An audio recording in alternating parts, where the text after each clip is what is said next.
नमस्कार साथियों। बिहार शिक्षक भर्ती बीपीएससी टीआरई 4.0 के लिए एनसीईआरटी भूगोल पर आधारित प्रश्नों की श्रृंखला में आप सभी का स्वागत है। आज के एपिसोड नंबर 16 में हम आपके लिए क्लास 10th एनसीईआरटी से टॉप 40 एमसीक्यूज लेकर आए हैं और आज के जो ये 40 प्रश्न हैं ये आपके बीपीएससी टीआरई में ही पूछे गए हैं और ये आपके कुल मिलाकर क्लास 10th एनसीईआरटी से ये सारे के सारे सवाल आज के रहने वाले हैं और ये लाइव टेस्ट आपका होगा यहाँ पर 6:30 बजे आज शाम में और 40 प्रश्न आपके होंगे और आप सभी को सेशन एंड होने के बाद कमेंट करके बताना है कि 40 में से आपके कितने प्रश्न सही हुए। आप में से जितने भी अभ्यर्थी लाइव प्रीमियर में जुड़ते हैं टेस्ट के लिए आप अपनी तैयारी को बहुत अच्छे से मजबूत कर पा रहे होंगे। जिन भी अभ्यर्थियों के पास टाइम नहीं रहता आप बाद में भी देखते हैं, कोई दिक्कत वाली बात नहीं, लेकिन अगर आपके पास समय रहे तो आप लाइव प्रीमियर में ज़रूर आया करें। आपको इससे एक नया एक्सपीरियंस भी मिलेगा और साथ में आपको जो है एक प्रश्नों को अटेम्प्ट करने का जो एक टाइम होता है उससे रिलेटेड भी आपको यहाँ पर जो एक कह सकते हैं कि प्रोसेसिंग में आपको इम्प्रूवमेंट भी देखने को मिलेगा कि आप प्रश्न को कितना जल्दी प्रोसेस करते हैं, आपका माइंड कितना जल्दी प्रोसेस करता है, इससे आपको निश्चित ही हेल्प मिलेगा।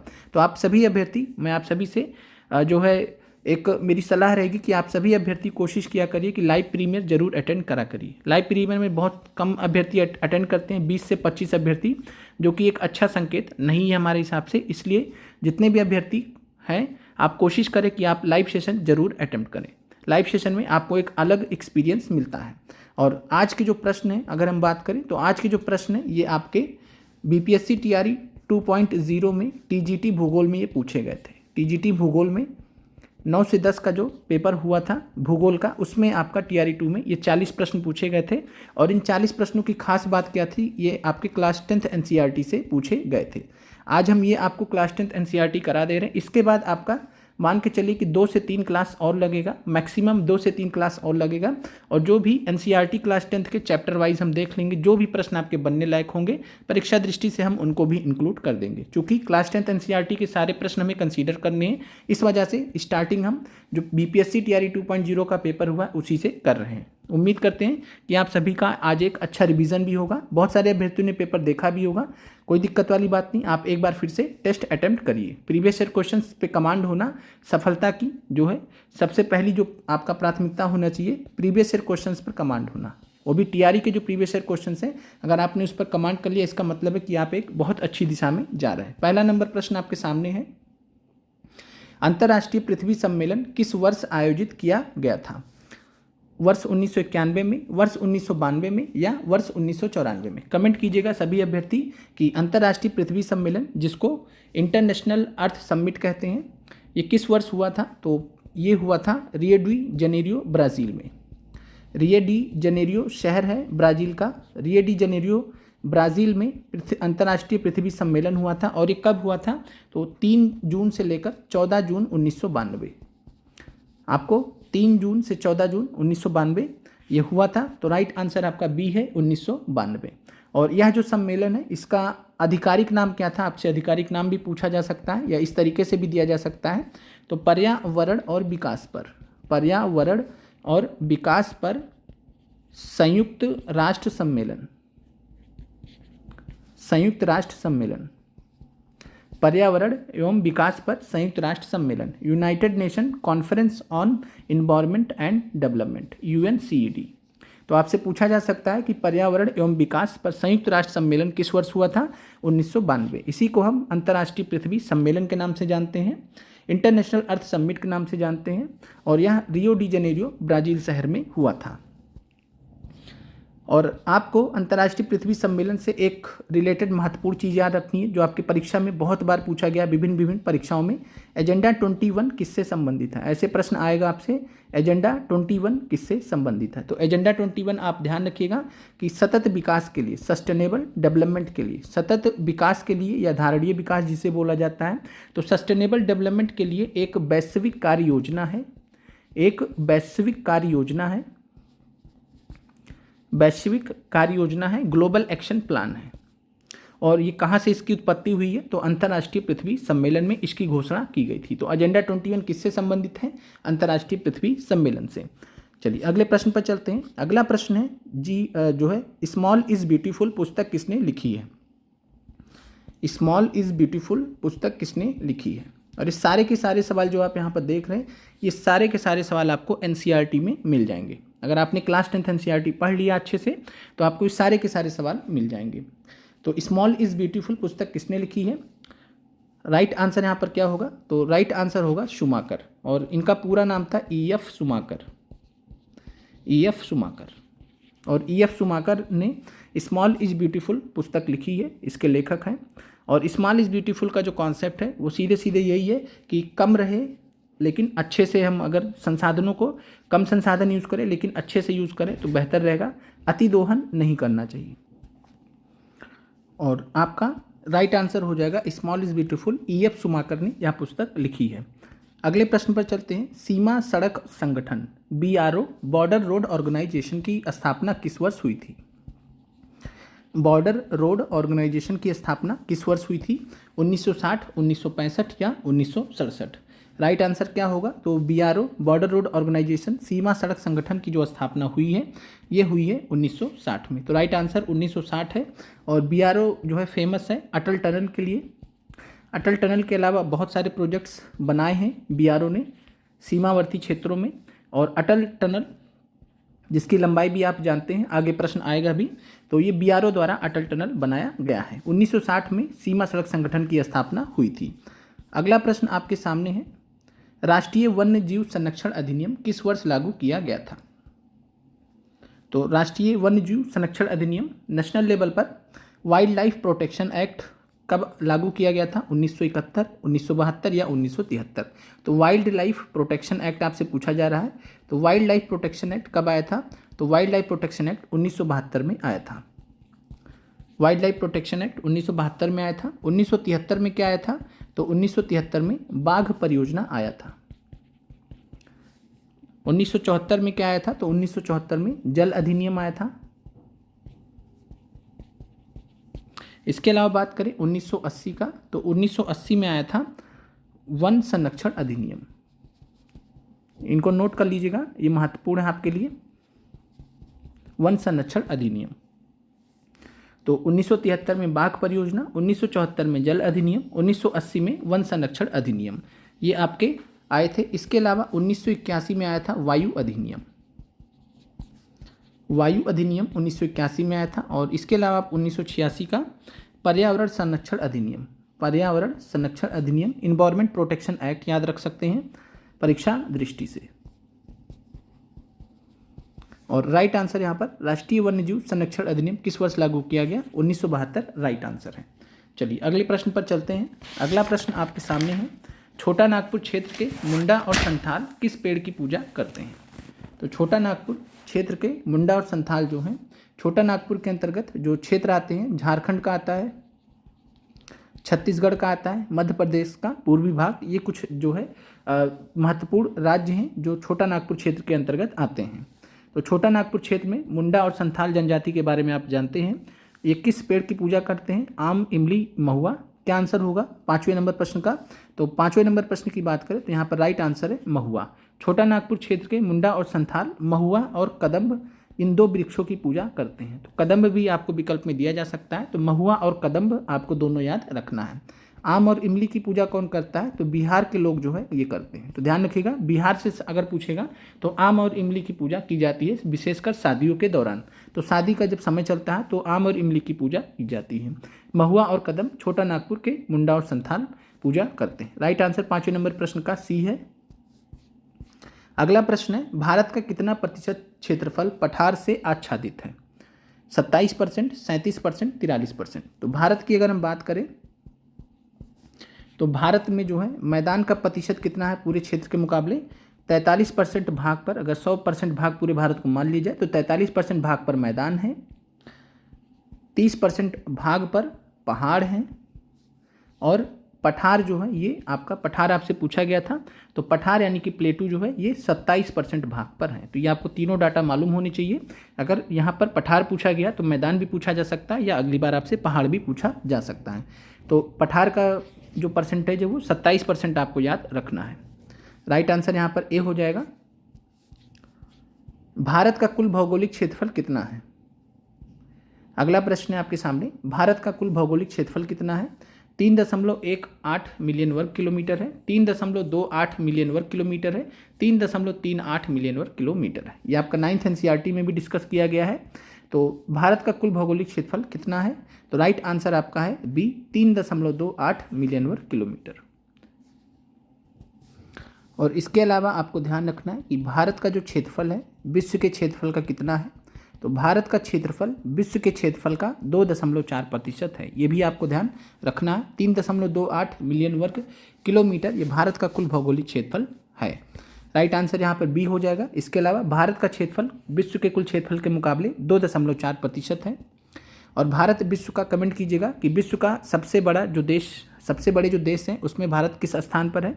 5वें, 6वें, 7वें, किस स्थान पर भारत आता है? अगला प्रश्न आपके सामने है।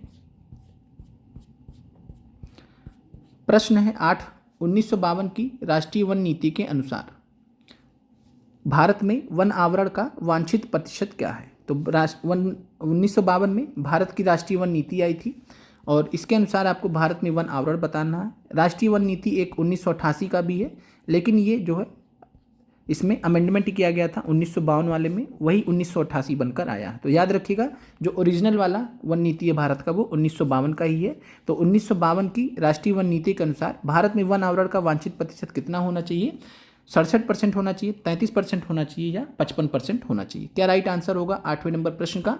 तो 1952 की राष्ट्रीय वन नीति नेशनल फॉरेस्ट पॉलिसी के अनुसार 33% जो है भारत के भाग पर भारत में वन आवरण का वांछित प्रतिशत 33% होना चाहिए। यानी भारत के कुल भाग का 33% जो भाग है वो वन के अंतर्गत रहना चाहिए। और बात करें हम Indian state of forest report की, तो Indian state of forest report जो लेटेस्ट डाटा है 2023 का, तो Indian state of forest report 2023 के अनुसार भारत में कुल वन प्लस वृक्ष आवरण कितना प्रतिशत है? कमेंट कर सकते हैं आप। तो कुल वन प्लस वृक्ष आवरण जो है ये आपका है वन है आपका 21.76% और वृक्ष आवरण आपका है 3.41%। दोनों को जोड़ दीजिए तो कुल वन प्लस वृक्ष आवरण आपका 25.17% है। और इसको कितना पहुंचाना है? 33%। किसके अकॉर्डिंग? तो 1952 की राष्ट्रीय वन नीति के अनुसार 25.17% है लेटेस्ट डाटा के अनुसार, 33% इसको ले जाना है 1952 की राष्ट्रीय वन नीति के अनुसार। कुल वन प्लस वृक्ष आवरण दोनों को मिलाकर आपका ये डाटा है 25.17%। और ये ISFR Indian state of forest report के अनुसार 2023 का लेटेस्ट डाटा है। और जो हमने इससे पहले आपको जब प्रीवियस ईयर क्वेश्चंस कराए थे इस जो है सीरीज़ का, तो उसमें हमने आपको 2021 के अनुसार बताया था, तो आप उसको छोड़ दीजिएगा, अभी वो आपके काम का नहीं है। अगला प्रश्न है, किस प्रकार की मिट्टी में कंकड़ पिंडों का संकेंद्रण अधिक होता है? खादर, बांगर या लेटेराइट? तो कंकड़ पिंड का संकेंद्रण किस में ज़्यादा पाया जाएगा? खादर में। खादर को हम पुरानी जलोढ़ मिट्टी बोलते हैं, बांगर को नवीन जलोढ़ मिट्टी बोलते हैं, और लेटराइट मिट्टी जो होती है, लेटराइट मिट्टी लीचिंग के प्रक्रिया के कारण होती है, मृदा के लीचिंग के कारण जो है लेटराइट मिट्टी का निर्माण होता है। तो आपको बताना है कि किस प्रकार की मिट्टी में कंकड़ पिंडों का संकेंद्रण अधिक होता है। इंग्लिश में भी देख लीजिए, which type of soil has higher concentration of कंकर नोड्यूल्स? तो कंकर नोड्यूल्स की बात करें तो हाइयर कंसंट्रेशन कंकर नोड्यूल्स का जो पाया जाता है वो पाया जाता है बांगर में पाया जाता है, और बांगर यहाँ पर आपका राइट आंसर है। और थोड़ा हमने जो है इसको उल्टा बता दिया, तो इसको सही कर लीजिएगा। खादर जो है ये नवीन जलोढ़ है, न्यू एलुवियम बोलते हैं जिसको, यानी जो हर साल मृदा का निर्माण होता है किसके द्वारा? नदियों के द्वारा। तो नवीन जलोढ़ जो होता है वो खादर होता है। बांगर जो है ये प्राचीन जलोढ़ या जो है पुरानी जलोढ़ बोलते हैं, ओल्ड एलुवियम बोलते हैं। तो प्राचीन जलोढ़ है बांगर और नवीन जलोढ़ है खादर। और कंकड़ पिंड का संकेंद्रण अधिक होता है। जो बांगर मिट्टी होती है, सिंपल में समझिए, इसमें कंकड़ जो है पाए जाते हैं। इनके जो मिट्टी का जो प्रकार होता है कंकड़ नुमा होते हैं, और जो खादर होता है इसके मुकाबले महीन कण होते हैं। खादर में महीन कण होते हैं, बांगर में कंकड़ पिंड के होते हैं, यानी मोटे कण होते हैं। ये फर्क है। तो राइट आंसर आपका बी है, बांगर। अगला प्रश्न आपके सामने है, यदि ऊपरी मिट्टी बह जाती है तो उसे हम क्या कहते हैं? गली कटाव कहेंगे, शीट कटाव कहेंगे या बेडलैंड कटाव कहेंगे? तो एक बार अंग्रेजी में भी देख लीजिए, if the top soil is washed away what is it is called. तो अगर टॉप सॉइल मृदा है, मृदा का जो ऊपरी परत है वो अगर बह जाए तो इस अपर्दन को हम क्या बोलते हैं? गली इरोजन बोलते हैं, सीट इरोजन बोलते हैं, बेडलैंड इरोजन बोलते हैं। तो क्या आंसर होगा 10वें नंबर प्रश्न का? तो यदि ऊपरी मिट्टी अगर बह जाती है, पहली प्रक्रिया है कि यदि ऊपरी मिट्टी बह जाती है तो ऊपरी मिट्टी बह गई तो यानी ऊपर की जो परत है वो हट गया, ऊपर की जो शीट थी वो हट गई, तो इसको हम सीट कटाव के रूप में समझते हैं, सीट इरोजन कहते हैं। और गली कटाव इसके आगे की प्रक्रिया है। अंत में जो है बेडलैंड कटाव बनता है। और बेडलैंड कटाव जो होता है, जैसे बेडलैंड कटाव का अगर आप उदाहरण देखना चाहें तो चंबल के बीहड़ में चंबल के रेवाइन में आपको बेडलैंड कटाव का उदाहरण मिल जाएगा। तो भारत में जो चंबल नदी है, चंबल नदी का जो आसपास का क्षेत्र है जिसको हम चंबल के बीहड़ बोलते हैं, वहाँ पर बेडलैंड कटाव का उदाहरण आप देख सकते हैं। गली इरोजन भी वहाँ पर देख सकते हैं, जिसको अवनालिका अपर्दन भी बोलते हैं। तो राइट आंसर यहाँ पर आपका हो जाएगा 10वें नंबर प्रश्न का, वो हो जाएगा सीट कटाव। प्रश्न संख्या 11 आपके सामने है। लेप्चा लोकगीत देश के किस भाग से संबंधित है? लेप्चा लोकगीत उत्तरी लद्दाख, उत्तरी हिमाचल या उत्तरी दार्जिलिंग। और दार्जिलिंग की बात करें तो दार्जिलिंग आपका जो है पश्चिम बंगाल राज्य के अंतर्गत आता है। तो याद रखिएगा कि जो दार्जिलिंग का क्षेत्र है वो पश्चिम बंगाल राज्य के अंतर्गत आता है। दार्जिलिंग के जो चाय के बागान है वो पश्चिम बंगाल के अंतर्गत आते हैं। और यहाँ पे आपसे पूछा जा रहा है कि लेप्चा लोकगीत है वो भारत के किस क्षेत्र से संबंधित है? तो राइट आंसर है इस प्रश्न का उत्तरी दार्जिलिंग। और ये सारे के सारे प्रश्न जैसा कि हम आपको कह रहे हैं क्लास 10th एनसीईआरटी में आपको मिल जाएंगे। और इसके अलावा जो आज के प्रश्न कराने के बाद होगा क्या, रिपीटिशन नहीं होगा। तो आज ये प्रश्न देखने के बाद जो बचे हुए प्रश्न रहेंगे आपको क्लास 10th एनसीईआरटी से वो करा देंगे। 2 से 3 क्लास में आपका क्लास 10th एनसीईआरटी पूरा हो जाएगा। देन हम 9th एनसीईआरटी की तरफ जाएंगे। उसी प्रकार से हम 8th और 7th इस प्रकार से आपका कंप्लीट करा देंगे। और हमारा जो कोशिश है कि इसी अप्रैल के महीने में आपका जो एमसीक्यूज़ का जो टॉपिक है, कम से कम भूगोल का जहाँ तक हमें लग रहा है आपका इस महीने तक पूरा हो जाएगा। बाकी हम उम्मीद करेंगे कि ट्रेनिंग में जाने से पहले, जब भी ट्रेनिंग हो, अभी चूंकि डेट्स आई नहीं है, उससे पहले आपका कंप्लीट हो जाए। तो लेप्चा लोकगीत आपका राइट आंसर है उत्तरी दार्जिलिंग। अगला प्रश्न है, बांधवगढ़ राष्ट्रीय उद्यान भारत के किस राज्य में स्थित है? तो एनसीईआरटी में दिया गया है बांधवगढ़ राष्ट्रीय उद्यान के बारे में। बांधवगढ़ नेशनल पार्क कहाँ पर स्थित है? उत्तर प्रदेश में है, मध्य प्रदेश में या राजस्थान में है? तो बांधवगढ़ राष्ट्रीय उद्यान की बात करें तो यह भारत के मध्य प्रदेश राज्य में स्थित है। और सभी प्रकार के जो राष्ट्रीय उद्यान महत्वपूर्ण हैं उनके बारे में हमने आपसे चर्चा किया है पर्यावरण की क्लास में। तो बांधवगढ़ राष्ट्रीय उद्यान आपका राइट आंसर है मध्य प्रदेश। अगला प्रश्न है, भारत के किस राज्य में सबसे अधिक वन क्षेत्र हैं? तो ये आप Indian state of forest report में भी हमने आपको दोबारा से पढ़ाया है। तो Indian state of forest report 2023 के अनुसार अगर आप देखते हैं तो भारत के किस राज्य में सबसे अधिक वन क्षेत्र हैं? अरुणाचल प्रदेश में है, सिक्किम में है या मध्य प्रदेश में है? तो आपको मालूम है कि मध्य प्रदेश जो है नंबर 1 स्थान पर है। तो भारत के किस राज्य में सबसे अधिक वन क्षेत्र है? तो मध्य प्रदेश में सबसे अधिक वन क्षेत्र हैं।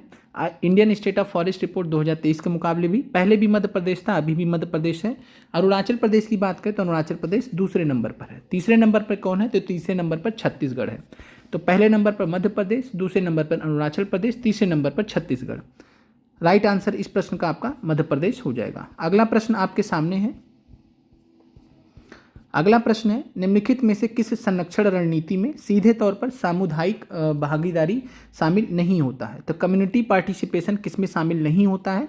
संरक्षण रणनीति आपको बताई गई है जिसमें सीधे तौर का मतलब है प्रत्यक्ष रूप से, डायरेक्टली जो है सामुदायिक भागीदारी नहीं होती है, यानी समुदाय को अलाउ नहीं किया जाता है। संयुक्त वन प्रबंधन, ज्वाइंट फॉरेस्ट मैनेजमेंट, बीज बचाओ आंदोलन जिसका नेतृत्व किया था विजय जरदारी ने। तो अगर आपसे पूछे तो याद रखिएगा विजय जरदारी ने बीज बचाओ आंदोलन का नेतृत्व किया था।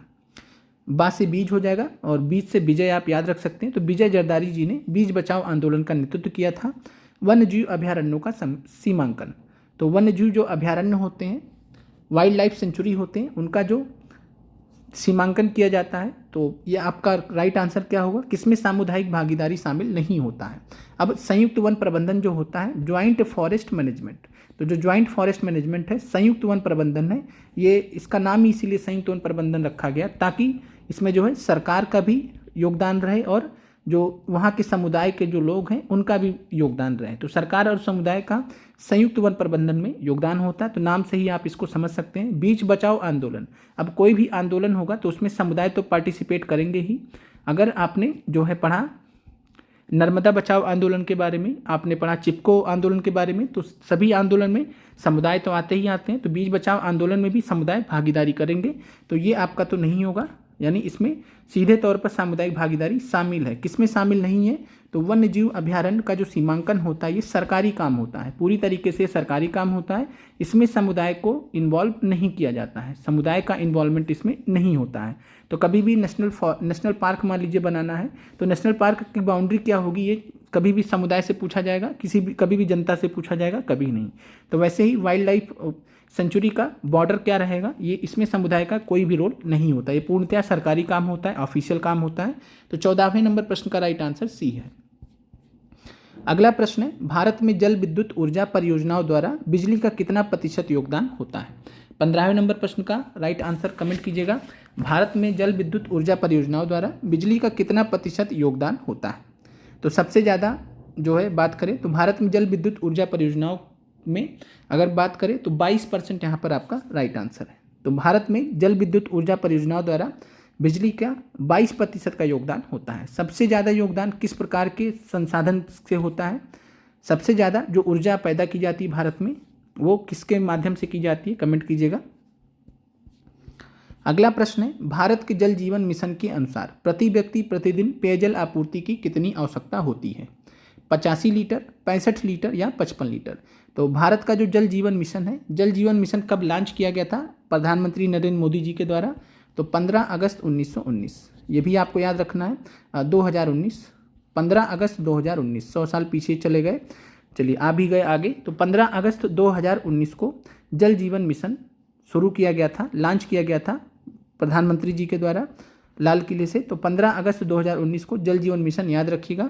और इसके अनुसार जो है प्रति व्यक्ति प्रतिदिन पेयजल आपूर्ति कितनी की आवश्यकता है? तो ये राइट आंसर आपका है 55 लीटर। 55 लीटर आवश्यकता मानी गई है जल जीवन मिशन के अनुसार।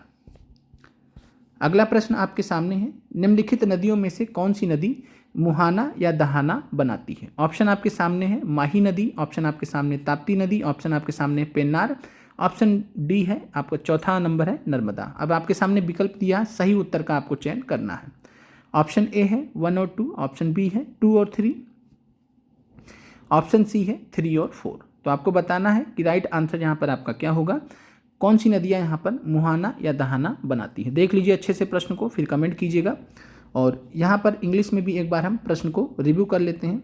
Which among the following rivers creates estuary? तो एस्चुरी की बात कर रहा है। एस्चुरी को आप किस रूप में जानते हैं? ज्वार नद मुख के रूप में। तो ज्वार नद मुख के रूप में हम एस्चुरी को समझते हैं। कुछ नदियाँ भारत की, ज़्यादातर नदियाँ भारत की डेल्टा बनाती हैं। जो पश्चिम में नदियाँ बहती हैं वो एस्चुरी ज्वार नद मुख का निर्माण करती हैं। ये फ़र्क है पश्चिम और पूर्व में बहने वाली नदियों का। तो पश्चिम में बहने वाली नदियाँ ज्वार नद मुख बनाती हैं। भारत के पूर्वी साइड में बंगाल की खाड़ी में जो नदियाँ गिरती हैं वो डेल्टा बनाती हैं। तो क्या राइट आंसर होगा 17वें नंबर प्रश्न का? तो 17वें नंबर अगर प्रश्न की बात करें तो बीपीएससी के फाइनल आंसर की के अनुसार राइट आंसर 1 और 2 माना गया है, माही और ताप्ती माना गया है इस प्रश्न के अनुसार। और यहाँ पर अगर हम देखेंगे और यहाँ पर जब आप देखते हैं तो 1 और 2 माना गया है। अब आप सोचेंगे कि नर्मदा भी है, लेकिन चूंकि नर्मदा आपका विकल्प में इस प्रकार से दिया नहीं गया है, विकल्पों का अभाव है, तो इसलिए आपका जो बेस्ट विकल्प आपका जो बनकर आता है ये आपका 1 और 2 बनकर आता है। बाकी परीक्षा दृष्टि से आपको याद रखना है कि 1 और 2, 1 to 4 इसका बेस्ट आंसर होता, 1 to 4 इसका बेस्ट आंसर होता। लेकिन चूंकि विकल्प में आपका दिया नहीं गया, विकल्प में आपका 1 और 2 है, 2 और 3 है, 3 और 4 है। 3 तो होगा नहीं, पेन्नार नदी नहीं बनाती है। तो मुहाना या दहाना पेन्नार नदी नहीं बनाती है। इस वजह से चूँकि 4 आपके ऑप्शन में दिया नहीं गया उस तरीके से, जिसमें 3, 4 देखिए आप ऐसे समझ सकते हैं कि 2 और 3 एक साथ में हो सकते हैं क्या? तो नहीं हो सकते, पेन्नार की वजह से कट गया। 3 नहीं हो सकता पेन्नार, ये भी कट गया। तो इस तरीके से आप 1 और 2 पर पहुंच सकते हैं एलिमिनेशन करके। और विकल्प के अभाव की वजह से आपको जो है राइट आंसर क्या चूज़ करना पड़ेगा, 1 और 2। बाकी परीक्षा दृष्टि से, नॉलेज की दृष्टि से आपको याद रखना है कि भारत की जो नदियाँ ज्वार नदमुख बनाती हैं उनका नाम क्या क्या है। तो सबसे जो लंबा ज्वार नदमुख है वो नर्मदा नदी का है। माही नदी भी ज्वारनदमुख बनाती है, ताप्ती नदी भी बनाती है, इसके अलावा साबरमती नदी बनाती है। ये आपको कुछ उदाहरण आपको याद रखना है। माही नदी की खास बात क्या है, तो कर्क रेखा से ये 2 बार गुजरती है। तो कर्क रेखा से 2 बार गुजरने वाली नदी कौन सी है भारत की, माही नदी है। और इस प्रश्न का जो राइट आंसर है, तो कौन सा नदी ज्वारनदमुख, मुहाना या दहाना बनाती है, तो बीपीएससी के अनुसार आपका 1 और 2 राइट आंसर है। और क्यों नहीं जो है नन ऑफ दिस क्यों नहीं माना गया, आप में से बहुत सारे अभ्यर्थी ऐसा सोचेंगे। हमने पिछले वीडियो में जब बताया था तो वहाँ पर नन ऑफ दिस की तरफ हमने इशारा किया था, लेकिन दिए गए विकल्पों के अनुसार जब आप सोचेंगे तो आप 1 और 2 आपका बेस्ट आंसर है जो आपको यहाँ पर मिल रहा है।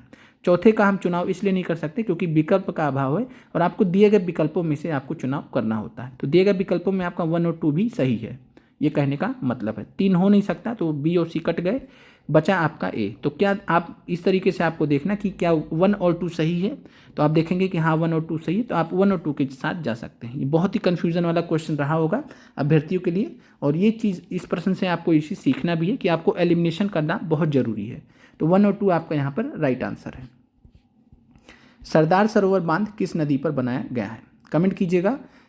कृष्णा नदी पर है, नर्मदा नदी पर है या कावेरी नदी पर है। तो सरदार सरोवर बांध की बात करें तो सरदार सरोवर बांध ये आपका बना है नर्मदा नदी पर। सरदार सरोवर बांध की बात करें तो सरदार सरोवर बांध के विरोध में कौन सा आंदोलन चलाया गया था, नर्मदा आंदोलन। मेधा पाटकर के नेतृत्व में नर्मदा आंदोलन चलाया गया था। तो सरदार सरोवर बांध के विरोध में नर्मदा आंदोलन मेधा पाटकर के विरोध में चलाया गया था और नर्मदा नदी पर सरदार सरोवर बांध स्थित है। सरदार सरोवर बांध की बात करें तो इससे 4 राज्य इसके लाभार्थी हैं, 4 राज्यों को इससे फ़ायदा होता है। ये भी आपका बीपीएससी टीआरई में पूछा गया, वो राज्य कौन कौन से हैं, तो गुजरात है, मध्य प्रदेश है, राजस्थान है और महाराष्ट्र है। तो ये 4 राज्य है, गुजरात, मध्य प्रदेश, राजस्थान और महाराष्ट्र। ये 4 राज्य हैं जो सरदार सरोवर बांध से फ़ायदा पाते हैं। तो राइट आंसर यहाँ पर आपका नर्मदा नदी है। कृष्णा नदी पर कौन सा बांध है, तो नागार्जुन सागर बांध, आप याद रखिएगा, नागार्जुन सागर बांध है। कावेरी नदी की बात करें तो मैटूर बांध याद रखिएगा, मैटूर डैम या मैटूर बांध याद रखिएगा। अगले प्रश्न पर चलते हैं। भारत के किस राज्य में वर्षा जल को पलार पानी कहा जाता है, राइट ऑप्शन आपको चूज करना है, हरियाणा में, पंजाब में या राजस्थान में। एनसीईआरटी से ही प्रश्न आपका है, तो किस राज्य में वर्षा जल को पलार पानी कहा जाता है, तो राइट आंसर आपका है राजस्थान। ऐसे बहुत सारे प्रश्न कहाँ पे क्या कहा जाता है वो आपको आगे देखने को मिलेंगे जब हम आपको एनसीईआरटी से प्रश्न बनाकर कराएंगे आने वाले 2-3 क्लासेस में। तो वर्षा जल को पलार पानी कहा जाता है राजस्थान में। तो राइट आंसर 19 नंबर प्रश्न का आपका है सी, राजस्थान। भारत के किस राज्य ने सभी घरों में छत पर वर्षा जल संचयन संरचना अनिवार्य कर दिया है, एनसीईआरटी से अगेन एक सवाल है और यह सवाल 2 या 3 बार आपसे बीपीएससी टीआरई में पूछा गया है। तो भारत के किस राज्य ने सभी घरों में छत पर वर्षा जल संचयन संरचना अनिवार्य कर दिया है, पहला राज्य ऐसा बना है तो ये बना है तमिलनाडु। तो राइट आंसर आपका यहाँ पर तमिलनाडु है। याद रखिएगा, कोई भी प्रश्न आपका यहाँ से रिपीट हो सकता है। अगला प्रश्न आपका झूम खेती से है। किस देश में झूम खेती स्लैश एंड बर्न कृषि को मिल्पा के नाम से जाना जाता है, और झूम खेती से रिलेटेड आपके बहुत सारे प्रश्न आपके आने वाले एमसीक्यूज में आएंगे। तो किस देश में झूम खेती स्लैश एंड बर्न कृषि को मिल्पा के नाम से जाना जाता है, तो माँ से मिल्पा और माँ से मैक्सिको। 21 नंबर प्रश्न का राइट आंसर बी है। राइट आंसर आपका मेक्सिको, और मेक्सिको मिल्पा हो गया, मैक्सिको नहीं रहेगा तो आपको सेंट्रल अमेरिका भी दिया जा सकता है। तो सेंट्रल अमेरिका में भी, तो सेंट्रल अमेरिका या मैक्सिको दिया रहेगा, तो आप इस तरीके से ध्यान रखिएगा। तो मैक्सिको में मिल्पा के नाम से जाना जाता है झूम खेती को। अगला प्रश्न है, रक्तहीन क्रांति के आंदोलन की शुरुआत किसने किया था। रक्तहीन क्रांति जिसको हम ब्लडलेस रिवोल्यूशन कहते हैं, ब्लडलेस रिवोल्यूशन कहते हैं, और इसका जो है नाम वैसे क्या था, भूदान आंदोलन। भूदान आंदोलन किसने शुरुआत किया था, 1951 में। वर्ष भी आपको याद रखना है। तो 1951 में भूदान आंदोलन स्टार्ट किया था आचार्य विनोबा भावे जी ने। इसको रक्तहीन क्रांति बोला जाता है, ब्लडलेस रिवोल्यूशन बोला जाता है। बिना रक्त का एक कतरा बहाए कितने सारे लोगों ने अपनी ज़मीनें दान की। देखिए, ज़मीन के लिए लड़ाई हो जाता, मार हो जाता है और खून बहाए जाते हैं ज़मीन के लिए, लेकिन ये ऐसा भूदान आंदोलन था जिसमें कोई भी खून नहीं बहा किसी का, इसीलिए इसको रक्तहीन क्रांति कहा जाता है। 1951 में विनोबा भावे जी ने स्टार्ट किया था। कहाँ से स्टार्ट किया था ये भी आपसे पूछा जा सकता है। तो पोचमपल्ली नामक गांव था तेलंगाना में, आज के तेलंगाना में, उस समय के आंध्र प्रदेश में। तो आज के तेलंगाना में पोचमपल्ली नाम का गांव है, वहीं से विनोबा भावे जी ने 1951 में स्टार्ट किया था। आपको कमेंट करके बताना है कि पोचमपल्ली के ऐसे कौन से जमींदार थे जिन्होंने शुरुआत कर दिया था आंदोलन का, मतलब उन्होंने अपना ज़मीन दे दिया था कि दे देते हैं हम, आपको उन जमींदार का नाम बताना है जिनके वजह से ये एक आंदोलन की शुरुआत हुई थी। और शुरुआत किसने किया था? विनोबा भावे ने। नेतृत्व किसने किया था? विनोबा भावे ने। अगला प्रश्न है, गन्ना उत्पादन में भारत विश्व में किस स्थान पर है? चौथे, तीसरे या दूसरे? तो गन्ना उत्पादन की बात करें तो शुगर केन के जो है प्रोडक्शन में नंबर 1 पर कौन है? तो नंबर 1 पर है ब्राज़ील। ब्राज़ील इसके अलावा कॉफ़ी के लिए भी नंबर 1 पर है, और ब्राज़ील नंबर 1 पर है गन्ना उत्पादन में। दूसरे नंबर पर भारत है। तो राइट आंसर आपका हो जाएगा सी, दूसरे स्थान पर। अगला प्रश्न आपके सामने है। प्रश्न है, वर्ष 2019-20 में भारत के किस राज्य ने मूंगफली का सबसे अधिक उत्पादन किया है? तो ग्राउंड मूंगफली के बारे में आपसे पूछा जा रहा है, ग्राउंड नेट के बारे में। तो ग्राउंड नेट या मूंगफली अभी भी पूछेगा आपसे, तो राइट आंसर आपका हो जाएगा गुजरात। गुजरात नंबर 1 पर है, सबसे ज़्यादा मूंगफली का जो उत्पादन करता है गुजरात राज्य करता है। तो 24 नंबर प्रश्न का राइट आंसर आपका सी हो जाएगा। अगला प्रश्न है, मैग्नेटाइट अयस्क में लोहे की सांद्रता कितने प्रतिशत होती है? तो लोहे की जो सांद्रता है, कंसंट्रेशन होता है, मैग्नेटाइट अयस्क में कितना प्रतिशत पाया जाता है? 67% होता है, 70% होता है या 74% होता है? तो एक ऑप्शन आपको चुनना है। एनसीईआरटी में आपको इसका रेंज दिया गया है, और यहाँ पर राइट आंसर जो बीपीएससी ने माना है वो है 70%। तो 70% जो है मैग्नेटाइट अयस्क में लोहे की सांद्रता है। इसके अलावा आपसे हेमेटाइट का पूछा जा सकता है, तो हेमेटाइट का इससे कम है। आगे जब हम आपको प्रश्न बनाएंगे तब वहाँ पर आपको हम ये प्रश्न करा देंगे। यह भी आपको ध्यान रखना जो आपका प्रीवियस ईयर में पूछा गया है, मैग्नेटाइट अयस्क में लोहे की सांद्रता आपका 70% है। अगला प्रश्न आपके सामने है, रत्नागिरी जिला लौह अयस्क भंडार किस राज्य में स्थित है? रत्नागिरी जिला लौह अयस्क भंडार किस राज्य में स्थित है? 26 नंबर प्रश्न का आंसर कमेंट कीजिएगा।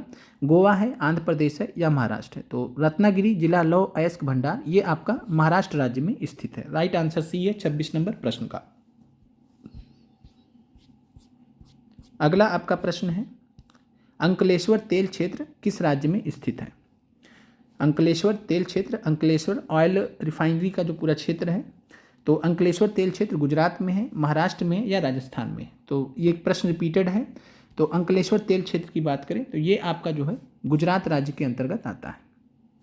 बाकी कौन कौन से क्षेत्र आपके लिए महत्वपूर्ण है वो आगे आने वाली क्लास में आपको हम एनसीईआरटी एमसीक्यू से करा देंगे। तो अंकलेश्वर तेल क्षेत्र ये आपका गुजरात राज्य से संबंधित है, गुजरात राज्य में स्थित है। अगला प्रश्न है, पार्वती घाटी का भूतापीय संयंत्र कहाँ पर स्थित है? तो पार्वती घाटी का भूतापीय संयंत्र जियोथर्मल एनर्जी प्लांट जो है ये कहाँ पर स्थित है? जम्मू कश्मीर में है, लद्दाख में या हिमाचल प्रदेश में? कमेंट कीजिएगा। 28 नंबर प्रश्न का राइट आंसर क्या होगा? लद्दाख में बात करें तो लद्दाख में पूगा घाटी के लिए फेमस है लद्दाख, तो पूगा वैली लद्दाख में स्थित है। और हिमाचल में पार्वती घाटी है, भूतापीय संयंत्र है। पार्वती घाटी का जो भूतापीय संयंत्र है हिमाचल प्रदेश में स्थित है। अगले प्रश्न पर चलते हैं, आधात्विक खनिज कौन सा है? यहाँ पर आपको बताना है आधात्विक खनिज। आधात्विक खनिज का मतलब हो गया जो धातु, ऐसा खनिज जिसमें धातु ना हो।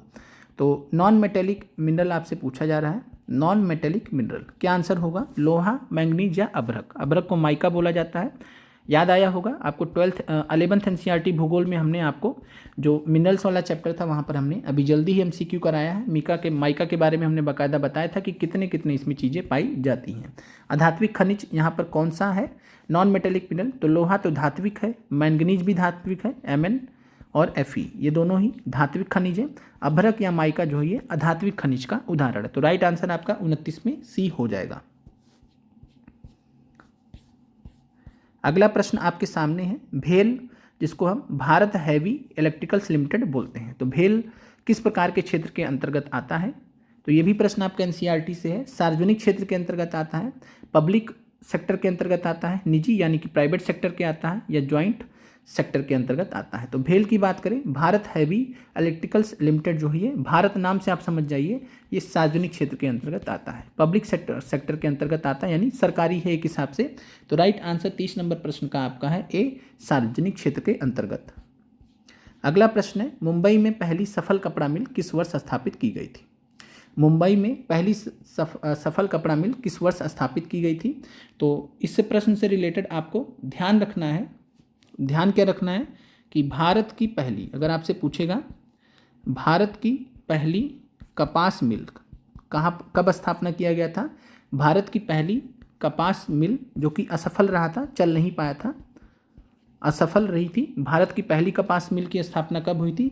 1818 में फोर्ट ग्लॉस्टर में, फोर्ट ग्लॉस्टर में हुआ था। और फोर्ट ग्लॉस्टर पड़ता कहाँ पर है? तो ये पड़ता है कलकत्ता में, कलकत्ता में। तो भारत की पहली कपास मिल असफल रही थी, चल नहीं पाई थी, 1818 वर्ष में फोर्ट ग्लॉस्टर कलकत्ता में शुरुआत किया गया था।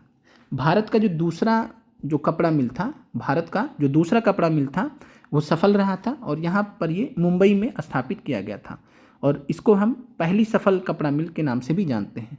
1818 वाला सफल नहीं हो पाया था, तो जब आपसे पूछेगा मुंबई में पहली सफल कपड़ा मिल या पूछेगा कि भारत की दूसरी सफल कपड़ा मिल, तो ये आपको इससे संबंधित रखना है।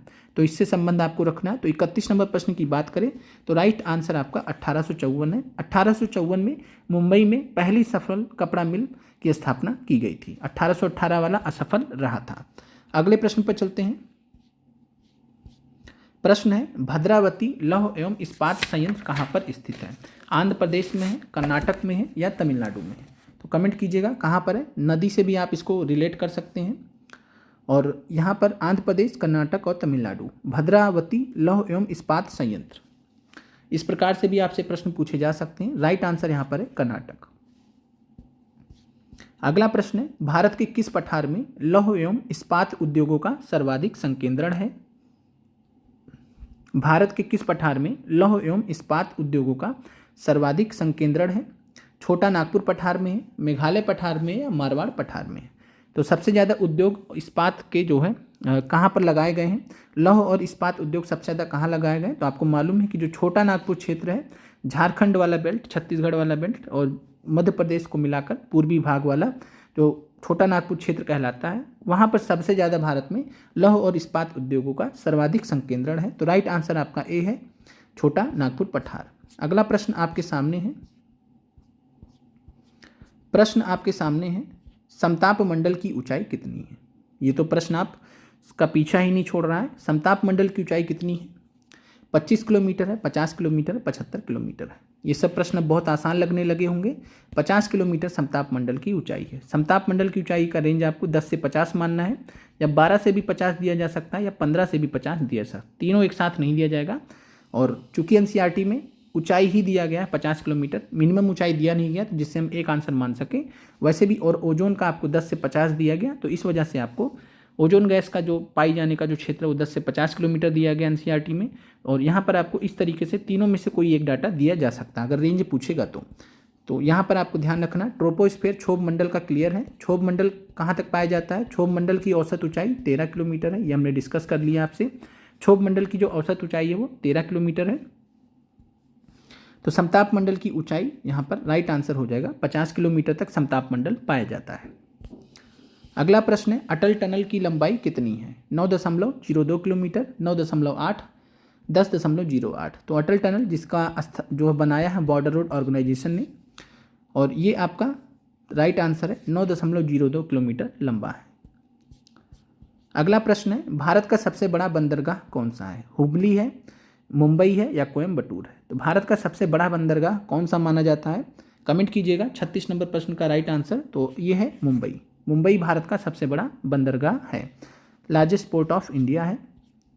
अगले प्रश्न पर चलते हैं, निम्नलिखित में से किसको राष्ट्रीय जलमार्ग नेशनल वाटरवे 1 का दर्जा दिया गया है? तो राष्ट्रीय जलमार्ग नेशनल वाटरवे इलाहाबाद और हल्दिया, सादिया धुबरी, कोटापुरम, कोल्लम। तो कोटापुरम कोल्लम की बात करें तो ये केरल में है, नेशनल वाटरवे 3 का दर्जा दिया गया है। नेशनल वाटरवे 3 का दर्जा दिया गया है केरल में। इलाहाबाद हल्दिया को नेशनल वाटरवे 1 दिया गया है गंगा नदी पर। सादिया धुबरी को बात करें तो ब्रह्मपुत्र पे जो है ये नेशनल वाटरवे 2 है। तो 1, 2, 3 आप लाइन से याद रख सकते हैं।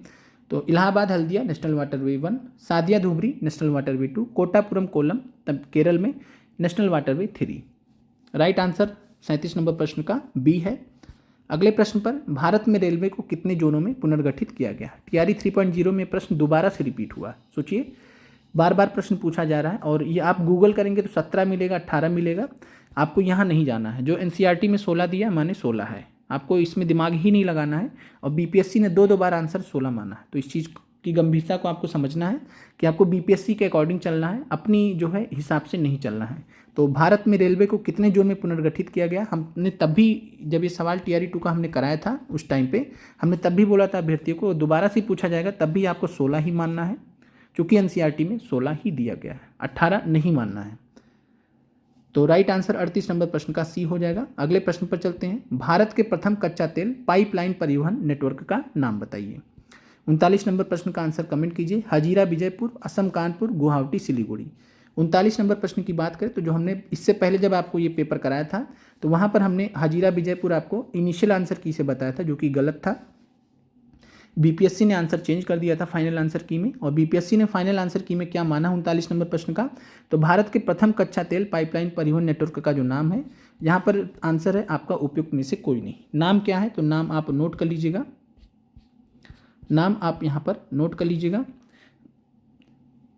ऑयल के द्वारा निर्मित है, ऑयल इंडिया लिमिटेड, जो कि सरकारी उपक्रम है, जैसे भेल है। तो ऑयल इंडिया जो है लिमिटेड के द्वारा स्थापित है, बनाया गया है। नाहरकटिया, नाहरकटिया, और ये आपका असम में पड़ता है। नाहरकटिया असम में पड़ता है। नाहरकटिया नूनमाती, नाहरकटिया नूनमाती बरौनी पाइपलाइन, बरौनी आपको मालूम है बेगूसराय बिहार में पड़ता है। तो असम से लेकर बिहार तक का नाहरकटिया नूनमाती बरौनी पाइपलाइन नाम है इसका। और यह जो है देश की सबसे लंबी पाइपलाइन का भी इसको दर्जा प्राप्त है। तो नाहरकटिया नूनमाटी बरौनी पाइपलाइन, ये आपका यहाँ पर राइट आंसर है। भारत का प्रथम कच्चा तेल पाइपलाइन परिवहन नेटवर्क का नाम है Naharkatiya Noonmati Barauni pipeline. Right answer यहाँ पे आपका इसलिए उपयुक्त में से कोई नहीं माना गया है बीपीएससी के फाइनल आंसर की के द्वारा। आखिरी प्रश्न आज का, 1855 में भारत में पहली जूट मिल किस स्थान पर स्थापित की गई थी? 1855 में आपसे पूछा जा रहा है भारत की पहली जूट मिल। अभी वहाँ पर कपड़ा मिल था, यहाँ जूट मिल पूछा जा रहा है, पहली पूछा जा रहा है। तो ये जो है पश्चिम बंगाल में रिसड़ा नामक स्थान है। तो रिसड़ा नामक क्षेत्र में ये स्थापित किया गया था, कलकत्ता के पास में। तो भारत में पहली जूट मिल रिसड़ा में 1855 में स्थापित की गई थी। राइट आंसर आपका सी है। उम्मीद करते हैं कि आज का सेशन आपको अच्छा लगा होगा। और एनसीईआरटी से कितने, देखिए टोटल का टोटल आपका 40 सवाल एनसीईआरटी से पूछ लिया गया। ये एनसीईआरटी की अहमियत है, एनसीईआरटी की वैल्यू है। आपको सफल होना है, आपको इस पर काम करना होगा। और आपके लिए बहुत अच्छी बात है कि हम आपके लिए मेहनत कर रहे हैं, एनसीईआरटी पर आपको एमसीक्यूज करा रहे हैं। आज ये 40 प्रश्न हो गए। अब इसके अलावा जितने भी प्रश्न आपके क्लास 10th एनसीईआरटी से बन सकते हैं वो आपके आगे आने वाली क्लासेस में आपको कराए जाएंगे। कमेंट कर दीजिएगा 40 में से आपके कितने प्रश्न सही हुए। एक टेस्ट के रूप में आपको इसको अटेम्प्ट करना सभी अभ्यर्थियों को। और हम उम्मीद करते हैं कि लाइव प्रीमियर में आने वाले अभ्यर्थियों की संख्या आगे बढ़ेगी। आप लोग लाइव सेशन में जरूर आया करिए, हमारा भी मनोबल बढ़ेगा। आप लोगों का देखने के लिए धन्यवाद।